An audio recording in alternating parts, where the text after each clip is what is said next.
വിശാഖപട്ടണം കപ്പൽശാല ചാരവൃത്തി കേസിൽ കൂടുതൽ പേരെ ചോദ്യം ചെയ്യാനൊരുങ്ങി NIA. കേസിൽ ചോദ്യം ചെയ്ത് വിട്ടയച്ച 2 പേർക്ക് വീണ്ടും സമൻസ് നൽകും. പ്രതിരോധ കപ്പലുകളുടെ വിവരങ്ങൾ പാക് ചാരവനിതയ്ക്ക് ചോർത്തിയതാണ് കേസ്. കേസുമായി ബന്ധപ്പെട്ട കൊച്ചി കപ്പൽശാലയിലും NIA ഹൈദരാബാദ് സംഘം ബുധനാഴ്ച പരിശോധന നടത്തിയിരുന്നു. രാജ്യത്താകെ 16 കേന്ദ്രങ്ങളിലായിരുന്നു പരിശോധന. 2021 വിശാഖപട്ടണം കപ്പൽശാലയിലെ നിർണായക വിവരങ്ങൾ സമൂഹ മാധ്യമങ്ങളിലൂടെ പരിചയപ്പെട്ട പാക് ചാരവനിതയ്ക്ക് ചോർത്തി നൽകിയെന്ന കേസിൽ തുടരന്വേഷണത്തിന്റെ ഭാഗമായിട്ടായിരുന്നു NIA ബുധനാഴ്ച രാജ്യവ്യാപകമായി 16 കേന്ദ്രങ്ങളിൽ വ്യാപക പരിശോധനകൾ നടത്തിയത്. കേസിൽ അറസ്റ്റിലായ ചിലരുമായി കൊച്ചി ഷിപ്പ്യാർഡിലുള്ള 2 മലയാളി ജീവനക്കാർക്ക് ബന്ധമുണ്ടെന്ന സൂചനകൾ NIAക്ക് ലഭിച്ചിരുന്നു. ഇതോടൊപ്പം സുപ്രധാനമായ ഏതാനും രേഖകൾ കൂടി കണ്ടെത്താനായിരുന്നു പരിശോധന. തിരുവനന്തപുരം, എറണാകുളം സ്വദേശികളായ 2 പേരെ കസ്റ്റഡിയിലെടുത്ത ശേഷം ചോദ്യം ചെയ്ത് വിട്ടയച്ചിരുന്നു. ഇവരെയാണ് വീണ്ടും ചോദ്യം ചെയ്യാൻ ഒരുങ്ങുന്നത്.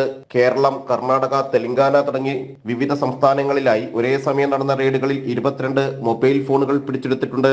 2023 ജൂലൈയിലാണ് NIA കേസ് ഏറ്റെടുത്തത്. കഴിഞ്ഞ നവംബറിൽ അനുബന്ധ കുറ്റപത്രവും സമർപ്പിച്ചിരുന്നു. പാക് ചാരസംഘടനകൾക്ക് വേണ്ടി ചാരവൃത്തി നടത്തിയതായാണ് കണ്ടെത്തിയത്. സമാനമായ മറ്റൊരു കേസ് നേരത്തെ കൊച്ചിയിലും രജിസ്റ്റർ ചെയ്തിരുന്നു. കൊച്ചി കപ്പൽശാലയിലെ തന്ത്രപ്രധാന ദൃശ്യങ്ങൾ പകർത്തിയ കേസിൽ കരാർ ജീവനക്കാരനായ ശ്രീനിഷ് പൂക്കോട് അറസ്റ്റിലായത്.